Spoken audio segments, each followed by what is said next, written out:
ओम शांति।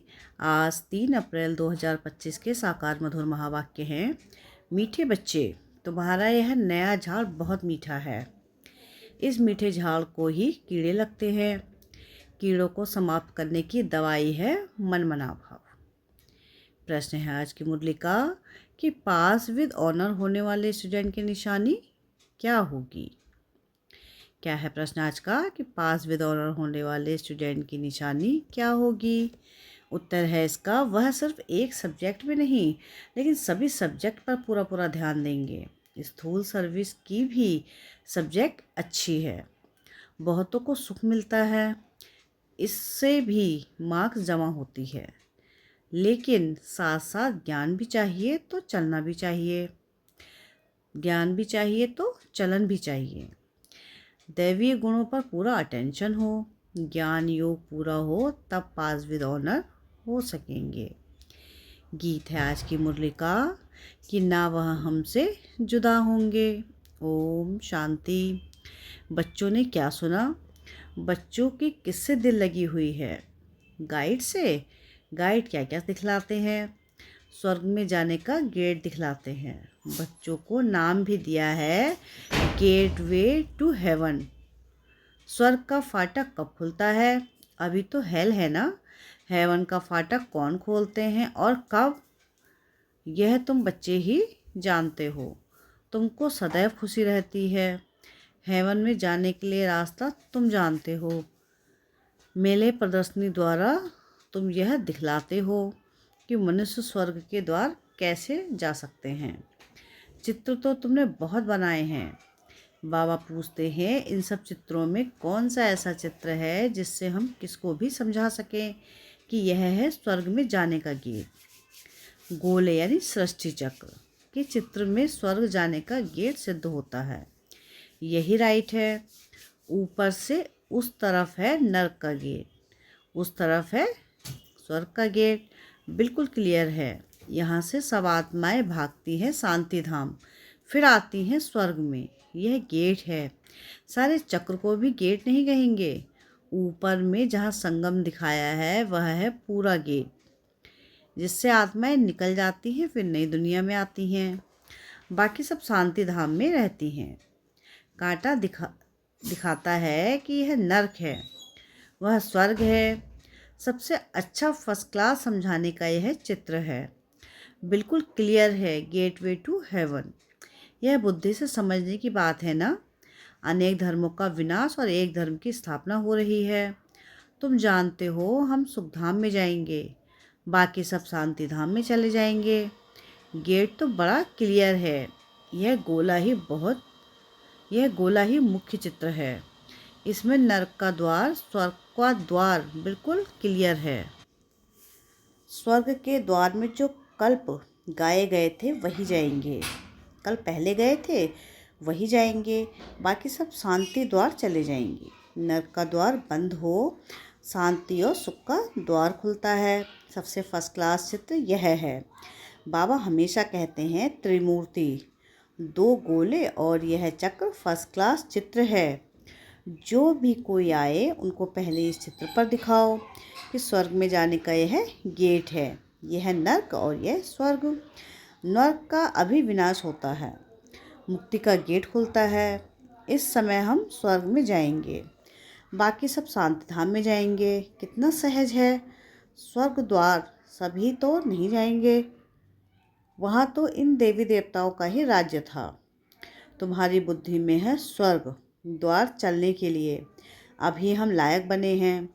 जितना लिखेंगे पढ़ेंगे होंगे नवाब, रूलेंगे पिलेंगे तो होंगे खराब। सबसे अच्छा चित्र है गोले का है। बुद्धि से समझ सकते हैं। एक बार चित्र देखा फिर बुद्धि से काम लिया जाता है। तुम बच्चों का सारा दिन यह ख्यालात चलने चाहिए कि कौन सा चित्र मुख्य हो, जिस पर हम अच्छी रीति समझा सकते हैं। गेटवे टू हेवन, यह अंग्रेजी अक्षर बहुत अच्छा है। अभी तो अनेक भाषाएं हो गई हैं। हिंदी अक्षर हिंदुस्तान से निकला है। हिंदुस्तान अक्षर कोई राइट नहीं है, इसका असल नाम तो भारत ही है। भारत खंड कहते हैं। यह तो गलियों आदि के नाम बदले जाते हैं। खंड का नाम थोड़ी ही बदला जाता है। महाभारत अक्षर है ना, इसमें भारत ही याद आता है। गाते भी है हमारा भारत देश है, हिंदू धर्म कहने से भाषा भी हिंदी कर दी है। यह है अनराइटियस। सतयुग में था सच ही सच, सच पहनना, सच खाना, सच बोलना। यहाँ सब झूठ हो गया है। तो यह गेटवे टू हेवन अक्षर बहुत अच्छा है। चलो हम आपको स्वर्ग जाने का गेट बताएं। कितनी भाषाएं हो गई हैं। बाप तुम बच्चों को सद्गति की श्रेष्ठ मत देते हैं। बाप की मत के लिए गायन है कि उनकी गदमत न्यारी। तुम बच्चों को कितनी सहज मत देते हैं। भगवान की श्रीमत पर ही तुमको चलना है। डॉक्टर की मत पर डॉक्टर बनेंगे, भगवान की मत पर भगवान भगवती बनना होता है। यह भी भगवानुवाच, इसलिए बाबा ने कहा था पहले तो यह सिद्ध करो कि भगवान किसको कहा जाता है। स्वर्ग के मालिक जरूर भगवान भगवती ही ठहरे। ब्रह्मा में तो कुछ है नहीं। स्वर्ग भी यहाँ, नर्क भी यहाँ होता है। स्वर्ग नर्क दोनों बिल्कुल न्यारे हैं। मनुष्यों की बुद्धि बिल्कुल तमोप्रधान हो गई है, कुछ भी समझते नहीं हैं। सतयुग को लाखों वर्ष दे दिया है। कलयुग के लिए कहते हैं कि 4000 वर्ष पड़े हैं। बिल्कुल ही घोर अंधियारे में हैं। अभी तुम बच्चे जानते हो कि बाप हमको हेवन ले जाने के लिए ऐसा गुणवान बनाते हैं। मुख्य फुरना ही यह रखना है कि हम सतोप्रधान कैसे बने। बाप ने बताया है कि मामी कम याद करो, चलते फिरते काम करते बुद्धि में यह याद रहे। आशिक मासूक भी कर्म तो करते हैं ना, भक्ति में भी कर्म तो करते हैं ना, बुद्धि में उनकी याद रहती है। याद करने के लिए माला फेरते हैं। बाप भी घड़ी घड़ी कहते हैं कि मुझ बाप को याद करो। स्वर्गव्यापी कह देते हैं तो फिर याद किसको करेंगे।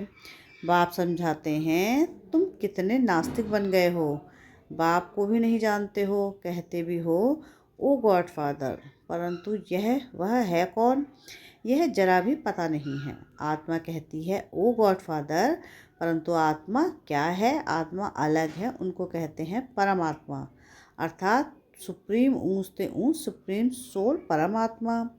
एक भी मनुष्य नहीं जिसको अपनी आत्मा का ज्ञान हो। मैं आत्मा हूँ, यह शरीर है। दो चीज़ तो है ना, यह शरीर 5 तत्वों का बना हुआ है। आत्मा तो अविनाशी एक बिंदी है। वह क्या चीज़ से बनेगी, इतनी छोटी बिंदी है। साधु संत आदि कोई को पता नहीं।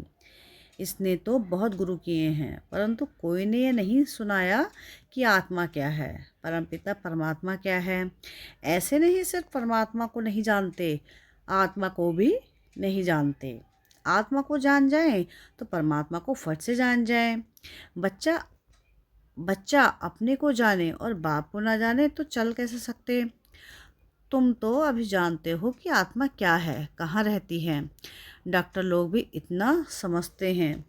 वह सूक्ष्म है, इन आँखों से देखी नहीं जाती, फिर शीशे में भी बंद करने से देख कैसे सकेंगे। दुनिया में तुम्हारे जैसी नॉलेज कोई को नहीं है। तुम जानते हो कि आत्मा बिंदी है, परमात्मा भी बिंदी है। बाकी हम आत्माएं पतित से पावन और पावन से पतित बनती हैं। वहाँ तो पतित आत्मा नहीं रहती है। वहाँ से सब पावन आते हैं, फिर पतित बनते हैं, फिर बाप आकर पावन बनाते हैं। यह बहुत ही सहज से सहज बात है। तुम जानते हो कि हमारी आत्मा 84 का चक्र लगाए अब तमोप्रधान बन गई है। हम ही 84 जन्म लेते हैं। एक ही बात नहीं है, एक की ही बात नहीं है। बाप कहते हैं कि मैं समझाता इनको हूँ, सुनते तुम हो। मैंने इनमें प्रवेश किया है, इनको सुनाता हूँ, तुम सुन लेते हो। यह है रथ। तो बाबा ने समझाया है कि नाम रखना चाहिए कि गेटवे टू हेवन, परंतु इसमें भी समझाना पड़े कि सतयुग में जो देवी देवता धर्म था वह अब प्राय लोप है। कोई को पता नहीं है कि क्रिश्चियन भी पहले सतोप्रधान थे, फिर पुनर्जन्म लेते लेते तमोप्रधान बनते हैं। झाड़ भी पुराना जरूर होता है। यह वैरायटी धर्मों का झाड़ है। झाड़ के हिसाब से और सब धर्म वाले आते ही पीछे हैं, यह ड्रामा बना बनाया है। ऐसे थोड़ी ही कोई को टर्न मिल जाएगा सतयुग में आने का। नहीं, यह तो अनादि खेल बना हुआ है। सतयुग में एक ही आदि सनातन देवी देवता धर्म था। अब तुम बच्चों की बुद्धि में है कि हम स्वर्ग में जा रहे हैं। आत्मा कहती है कि हम सत्व प्रधान हैं, तो घर कैसे जाएंगे, स्वर्ग में कैसे जाएंगे। उनके लिए सत्व प्रधान बनने की युक्ति भी बाप ने बतलाई है। बाप कहते हैं मुझे ही पतित पावन कहते हैं। आत्मा अपने को आत्मा समझ बाप को याद करो। भगवानुवास लिखा हुआ है। यह भी सब कहते रहते हैं कि क्राइस्ट से इतने वर्ष पहले भारत हेवन था, परंतु कैसे बना फिर कहाँ गया यह कोई नहीं जानते। तुम तो अच्छी रीति जानते हो, आगे यह सब बातें थोड़ी ही जानते थे। दुनिया में यह भी किसको पता नहीं है कि आत्मा ही अच्छी व बुरी बनती है। सभी आत्माएं बच्चे हैं, बाप को याद करते हैं। बाप सभी का माशूक है, सभी आशिक हैं। अभी तुम बच्चे जानते हो कि वह माशूक आया हुआ है, बहुत मीठा माशूक है, नहीं तो सभी उनको याद क्यों करते। कोई भी ऐसा मनुष्य नहीं होगा जिसके मुख से परमात्मा का नाम नहीं निकले। सिर्फ जानते नहीं हैं, तुम जानते हो कि आत्मा अशरीरी है। आत्माओं की भी पूजा होती है ना। हम जो पूज्य थे वह फिर अपनी ही आत्मा को पूजने लगे। हो सकता है आगे जन्म में ब्राह्मण कुल में जन्म लिया हो। श्रीनाथ को भोग लगता है, खाते तो पुजारी लोग हैं। यह सब है भक्ति मार्ग। तुम बच्चों को समझाना है कि स्वर्ग का फाटक खोलने वाला बाप है, परंतु खोले कैसे, समझावे कैसे। भगवानुवाच है तो जरूर शरीर द्वारा वाच होगी ना। आत्मा ही शरीर द्वारा बोलती है, सुनती है। यह बाबा रेजगारी बना बताते हैं। बीज और झाड़ है, तुम बच्चे जानते हो कि यह नया झाड़ है। आहिस्ते आहिस्ते फिर वृद्धि को पाते हैं। तुम्हारे इस नए झाड़ को कीड़े भी बहुत लगते हैं, क्योंकि यह नया झाड़ बहुत मीठा है। मीठे झाड़ को ही कीड़े आदि कुछ ना कुछ लगते हैं, फिर दवाई दे देते हैं। बाप ने भी मनमना भव की दवाई बहुत अच्छी दी है। मनमना भव न होने से कीड़े खा जाते हैं। कीड़े वाली चीज़ क्या काम आएगी, वह तो फेंकी जाती है। कहाँ ऊंच पद कहाँ नीच पद, फ़र्क तो है ना। मीठे बच्चों को समझाते रहते हैं कि बहुत मीठे मीठे बनो, इस कोई से भी नून पानी ना बनो, शीरखंड बनो। वहाँ शेर और बकरी भी शीरखंड में रहते हैं, तो बच्चों को भी शीरखंड बनना चाहिए। परंतु कोई की तकदीर में ही नहीं है, तो तदबीर भी क्या करे। नापास हो जाते हैं। टीचर तो पढ़ाते हैं तकदीर ऊंच बनाने, टीचर पढ़ाते तो सबको हैं। फ़र्क भी तुम देखते हो। स्टूडेंट क्लास में जान सकते हैं कौन किस सब्जेक्ट में होशियार है। यहाँ भी ऐसे हैं। स्थूल सर्विस की भी सब्जेक्ट तो है ना। जैसे भंडारी है, बहुतों को सुख मिलता है, कितना सब याद करते हैं, यह तो ठीक है। इस सब्जेक्ट से भी मार्क्स मिलती है, लेकिन पास विद ऑनर होने के लिए सिर्फ एक सब्जेक्ट में नहीं, सब सब्जेक्ट में पूरा ध्यान देना है। ज्ञान भी चाहिए, चलन भी ऐसी चाहिए, दैवी गुण भी चाहिए, अटेंशन रखना है। भंडारी के पास कोई आए तो कहे मनमना भव, शिव बाबा को याद करो तो विकर्म विनाश होंगे और तुम स्वर्ग के मालिक बन जाएंगे। बाप को याद करते औरों को भी परिचय देते रहें। ज्ञान और योग चाहिए, बहुत इजी है, मुख्य बात है ही यह। अंधों की लाठी बनना है। प्रदर्शनी में भी किसको ले जाओ, चलो कि हम आपको स्वर्ग का गेट दिखाएं। यह नर्क है, वह स्वर्ग है। बाप कहते हैं मुझे याद करो, पवित्र बनो, तो तुम पवित्र दुनिया के मालिक बन जाएंगे। मनमना भव हूँ बहू तुमको गीता सुनाते हैं, इसलिए बाबा ने चित्र बनाया है। गीता का भगवान कौन, स्वर्ग का गेट कौन खोलते हैं, खोलता है शिव बाबा। श्री कृष्ण उस गेट से पार करता है। मुख्य चित्र है ही दो, बाकी तो रेजगारी हैं। बच्चों को बहुत मीठा बनना है, प्यार से बात करनी है, मनसा वाचा कर्मणा सबको सुख देना है। देखो भंडारी सबको खुश करती है, तो उनके लिए सौगात भी ले आते हैं। यह भी सब्जेक्ट है ना। सौगात आकर देते हैं, वह कहती है कि हम तुमसे क्यों लूं, फिर तुम्हारी याद रहेगी। शिव बाबा के भंडारे से मिलेगा तो हमको शिव बाबा की याद रहेगी। अच्छा, मीठे मीठे सिक्के दे बच्चों प्रति माता पिता बाप दादा का याद प्यार और गुड मॉर्निंग। रूहानी बाप की रूहानी बच्चों को नमस्ते। हम रूहानी बच्चों की रूहानी बाप दादा को याद प्यार गुड मॉर्निंग और नमस्ते। शुक्रिया प्यारे बाबा, शुक्रिया। धारणा के लिए मुख्य सार है। सार की पहली पॉइंट है कि अपनी ऊंच तकदीर बनाने के लिए आपस में बहुत बहुत शीरखंड यानी मीठा होकर रहना है। कभी लून पानी नहीं होना है। सभी सब्जेक्ट पर पूरा अटेंशन देना है। सेकंड है कि सदगति के लिए बाप की जो श्रेष्ठ मत मिली है उस पर चलना है और सबको श्रेष्ठ मत ही सुनानी है। स्वर्ग में जाने का रास्ता दिखाना है। वरदान है आज की मुरली का कि हर आत्मा को हिम्मत उल्लास दिलाने वाले रहम दिल और विश्व कल्याणकारी भव। कभी भी ब्राह्मण परिवार में किसी कमज़ोर आत्मा को तुम कमज़ोर हो ऐसा नहीं कहना। आप रहम दिल विश्व कल्याणकारी बच्चों के मुख से सदैव हर आत्मा के प्रति शुभ बोल निकलने चाहिए। दिल शिकस्त बनाने वाले नहीं। चाहे कोई कितना भी कमज़ोर हो, उसे इशारा या शिक्षा भी देनी हो तो पहले समर्थ बनाकर फिर शिक्षा दो। पहले धरनी पर हिम्मत और उल्लास का हल चलाओ, फिर बीज डालो तो सहज हर बीज का फल निकलेगा। इससे विश्व कल्याण की सेवा तीव्र हो जाएगी। स्लोगन है आज की मुरली का कि बाप की दुआएं लेते हुए सदा भरपूरता का अनुभव करो। आज के अव्यक्त इशारे हैं। कंबाइंड रूप की स्मृति से सदा विजयी बनो। सदा हर कर्म करते हुए अपने को कर्मयोगी आत्मा अनुभव करो। कोई भी कर्म करते हुए याद भूल नहीं सकती।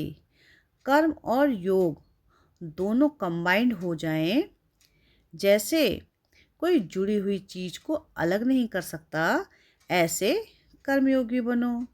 अच्छा, ओम शांति।